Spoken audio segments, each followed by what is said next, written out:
Tak, v první chvíli, nebo první věc, kterou byste měli udělat, je se zaregistrovat na našem webu vectorbox.com. Registrace je velice jednoduchá.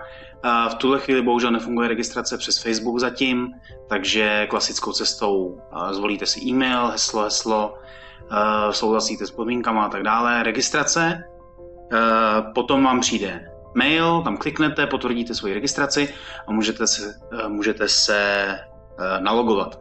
Já se naloguju teda na svůj účet v tuhle chvíli. Automaticky vás to hodí na dashboard, kde uvidíte svoje projekty. Pokud tam žádný nemáte, samozřejmě, tak tady žádnou tabulku nebudete mít. Každopádně v tuhle chvíli je pro vás důležitý jít do sekce Download a stáhnout si za první aplikaci pro Android. Na beta testování aplikace pro iOS zatím pracuje, protože beta test nebo veřejný beta test iOS aplikací není úplně jednoduchý, kvůli Apple bohužel. Nicméně stáhněte si aplikaci na Android, rozbalte, nahrajte do svého zařízení. Tady je poznámečka, že v nastavení bezpečnosti musíte zaškrtnout, že chcete povolit instalaci známých zdrojů, jelikož instalujete aplikaci mimo App Store nebo Google Play, nebo jak se to jmenuje. Samozřejmě plná verze potom už bude na Google Play. Tohle je zatím jenom veřejný beta test. Druhou věc, kterou je třeba udělat, je stáhnout si tenhle marker. Je to klasický PDF, na kterým je ten šílený obrázek, připravený pro tisk na A4, to znamená tady, jak vidíte tuhle čáru, která má 20 cm, když to vytisknete na A4, tak bude odpovídat 1:1 té velikosti. Tak, ve chvíli, kdy tohle máte hotový, tak budeme pracovat vlastně teď s nějakým importem nějakých modelů. Já si tady můžu vytvořit v tuhle chvíli smáznu projekty, co tu mám. Tak to bude vypadat vlastně u vás. V tuhle chvíli já si můžu vytvořit libovolné množství projektů, jelikož, jak říkám, zatím jsme v otevřené betě, potřebujeme od vás co nejvíc podnětů, námětů a připomínek, takže to není nijak omezený na počet projektů nebo počet modelů. Vytvořím si projekt, nazveme ho, řekněme, test v tuhle chvíli jenom na odzkoušení. Tady s tím tlačítkem upravujete název nebo můžete smazat ten projekt a kliknutím na odkaz toho projektu se dostanete vlastně dovnitř do té složky toho projektu a teď můžete přidávat modely.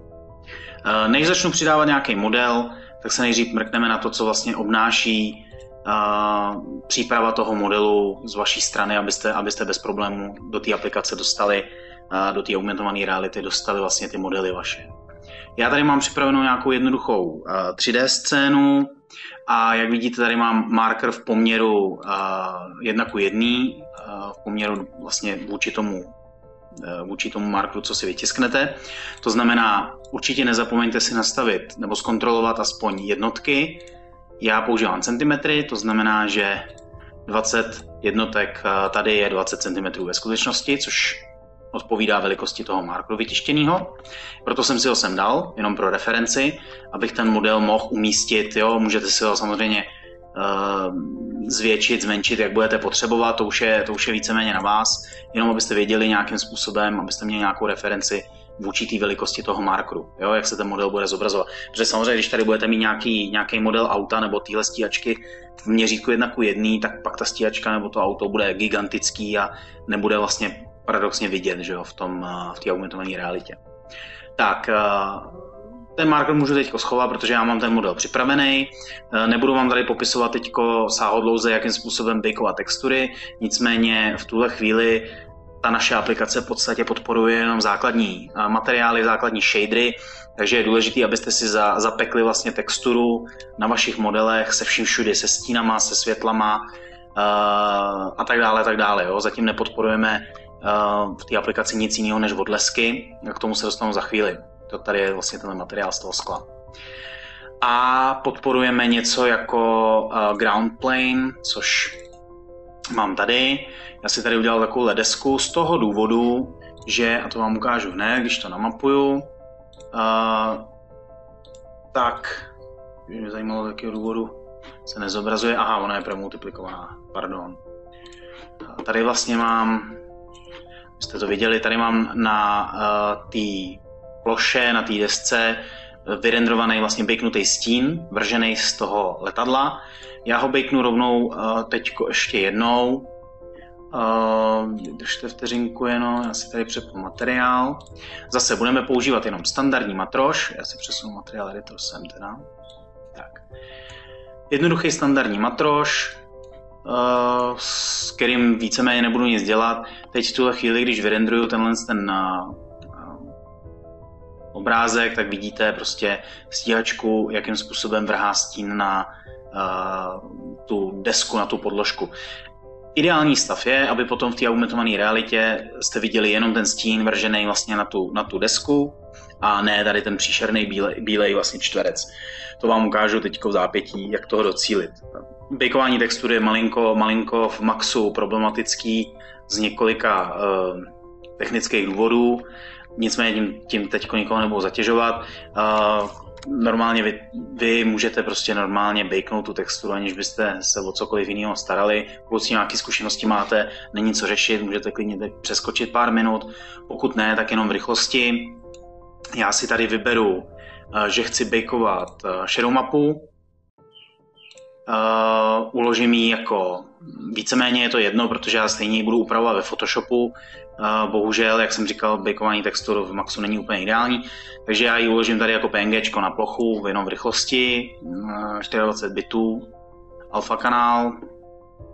Velikost, podporujeme velikost textur až 2K v tuhle chvíli, nicméně na ten ground plane není třeba vymýšlet nějaký nesmysly, tak to dáme na 512x512 pixelů. Nebudeme vytvářet žádný materiál, jenom vyrendrujeme ten obrázek, teda tu texturku. Tak, já ji teď spočítám. Jo, tady vidíte, já už jsem něco tady vypočítával, nicméně za chvíli ve Photoshopu uvidíme, v čem je jeden z problémů bejkování textur v Maxu. Jeden z nich je, že texture baking v Maxu nepodporuje lineární workflow, takže neukládá bitmapy ve správném gamě, jak byste chtěli, prostě to uloží s gamou 1 a hotovo. Tak, dorenderováno, to znamená, že ten můj render vypadá příšerně takhle. Nicméně takhle, jak to vidíte, tu texturu použít úplně nemůžeme, protože byste vlastně namapovali jenom černobílou bitmapu. Z nějakého záhadného důvodu je ještě navíc se vyrenderovala jako 1K, což netuším proč. Když tady máme nastavených 512, no prostě max. Ale to je jedno, tak ji zmenšíme ručně. Tak, já si tohle převedu do alfa kanálu, otočím tomu barevný kanál a ten stín vytvořím takhle vlastně manuálně. Jo. V tuhle chvíli je ten stín hodně černý, záleží samozřejmě na vás, jak budete chtít, já ho dám třeba na 70%, teď to není úplně černý. A ještě tam nechám, lehce zabarvím do modra, ale to už jako fakt záleží na vás. Tak teď je důležité tu texturu nějakým způsobem uložit takhle s průhledností. Jo? To znamená dokonce s premultiplikovanou alfou. Jo? Prostě přesně takhle, jak vidíte. Uložím ji jako 24-bitový PNGčko s tou průhledností, uložím si ji, přepíšu tu samou, to už je víceméně jedno. Tak, to můžu zavřít. A v tuhle chvíli já jsem připravený vlastně nějakým způsobem exportovat. Důležitý je, aby všechny ty objekty měly nějaký mapovací souřadnice, pokud budete používat textury. A jedna z těch důležitějších věcí je, v tuhle chvíli podporujeme nějakým způsobem přenos materiálu pomocí jmen. Zatím je to, jak říkám, brzká beta verze. V brzké době doufám vyřešíme problém přenášení materiálů mezi tou naší aplikací a nejenom Maxem, samozřejmě Mayo, Softimage a tak dále, pomocí FBX a kolády. Nicméně v tuhle chvíli, pokud vy chcete, aby ten ground plane fungoval skutečně jenom jako ground plane, to znamená, že má namapovanou, to se můžeme hned teď podívat, namapovanou texturu, která má alfa nějaký alfa kanál. Jo, tady se samozřejmě zobrazí špatně, protože Max neumí příliš jako zacházet dobře s těma texturama. Nicméně, když si odmyslíte tady to černý, tak v tu chvíli vlastně jediný, co bude vidět, je tady ten stín, ten zbytek je průhledný. Ale aby se to přeneslo správně do naší aplikace, je třeba ten materiál nějak pojmenovat, to je úplně jedno jak, ale musí to končit pod tržítko tr, ten název toho materiálu. Jo? Tak jako tady v tom případě, podtržítko tr, to je důležitý. Název jako takový ne, ale to podtržítko tr vlastně našemu softwaru řekne, hele, použij průhledný materiál, je tam textura s alfou. OK? Tak teď v tuhle chvíli já vyberu, ještě, to jsem se k tomu nedostal. Tady tenhle objekt by mělo být sklo. My tam podporujeme nějaký základní materiály jako kov, klasický difuzní materiály a tak dále a mimo jiné jeden z nich je i sklo. Zase, přenos toho materiálu je v tuhle chvíli řešený opět přes název materiálu. Přiřadíte materiál objektům, který chcete mít, aby měli aplikovaný sklo a materiál pojmenujete VB_glass1, tak jak vidíte tady. Druhý typ skleněného materiálu je glass 0, ten není průhledný, ten je vhodný například pro architektonické vizualizace, pro baráky a tak dále, pro tabule skla, aby nebylo vidět do interiéru. Nicméně VB Glass 1 je matroš, který vlastně bude průhledný, bude vidět skrz něj a zároveň bude odrážet nějaký okolní prostředí. Tenhle materiál tohle z toho objektu víceméně nemusí být pojmenovaný nijak speciálně, protože použije standardní matroš s tou bakenutou texturou. Tak a teď v tuhle chvíli jsem připravený vlastně celou tu scénu vyexportovat. Já si vyberu ty objekty, dám export výběru, dám si to na plochu, jako správný buran, pojmenuji si to jako F16, to už je jedno. Tak, tady je důležitý jedna věc, náš software samozřejmě funguje tak jako většina inteligentních softwarů v koordinátech, kde y-nová osa je ta osa vzhůru, ne jako v Maxu z-ová, takže nezapomeňte tady dát y-up. Tady zanechejte jednotky, které používáte, buď to nechte jako automaticky, nebo si tady dejte explicitně centimetry. Ještě před exportem, prosím vás, nezapomeňte, jako vždycky, mělo by to být naprosto standardní postup, ale nezapomeňte vyresetovat Xformy. Jo? Tady v utilitách reset Xform, konvert zpátky na polygony. Šup, aby nám nedocházelo k nějakému odskočení meshu někam do mimo. Tak, znova. Export selected, 16, šup. Necháme centimetry, y-up. Víceméně nic jiného v tuhle chvíli nepodporujeme než export geometrie. Samozřejmě pracujeme na exportu a na podpoře animací a tak dále a dalších materiálů a tak dále. To ale bude samozřejmě přibývat až dál v betě. Teď v tuhle chvíli jenom podporujeme statický meše a nějaký jednoduchý bakenutý textury. Takže tak, jak to je, tak já to vyexportuju, žádný erory, nic.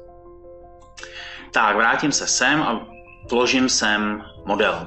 Ten model nazvu jako F16 v tomhle případě.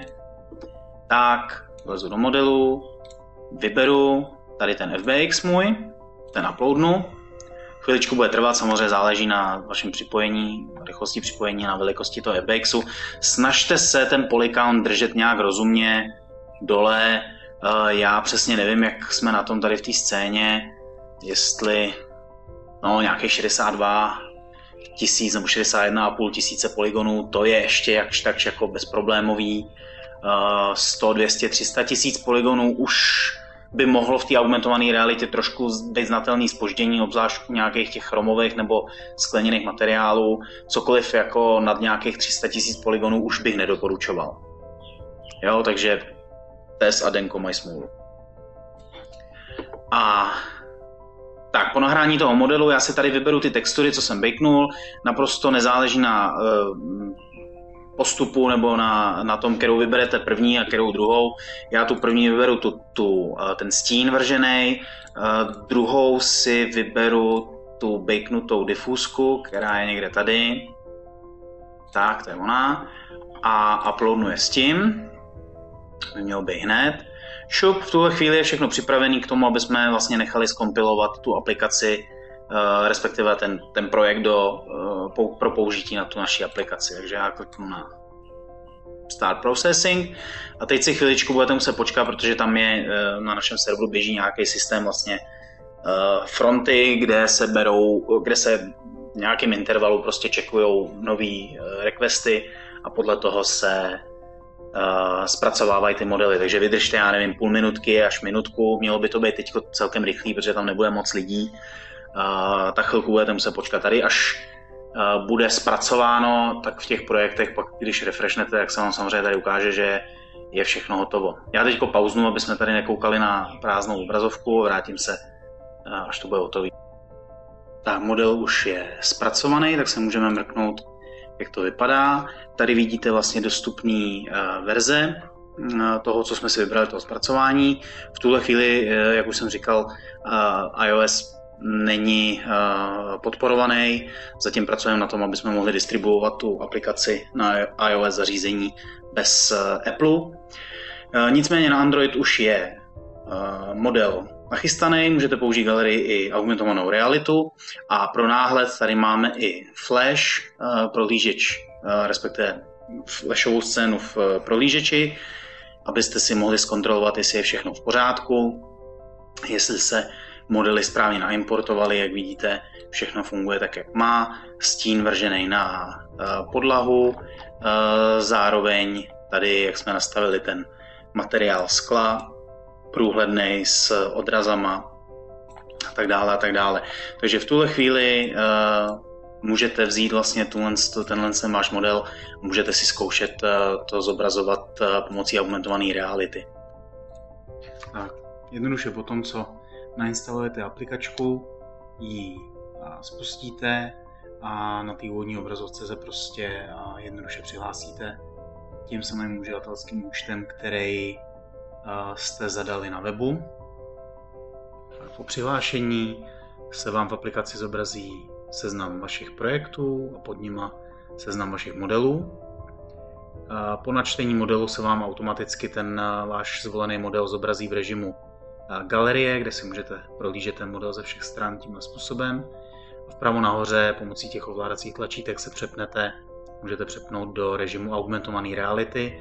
Samozřejmě za předpokladu, že jste si vytiskli ten marker, který vidíte tady na obrazovce, tak si pak můžete ty modely prohlížet v augmentované realitě v reálném prostoru, tak jak vidíte tady.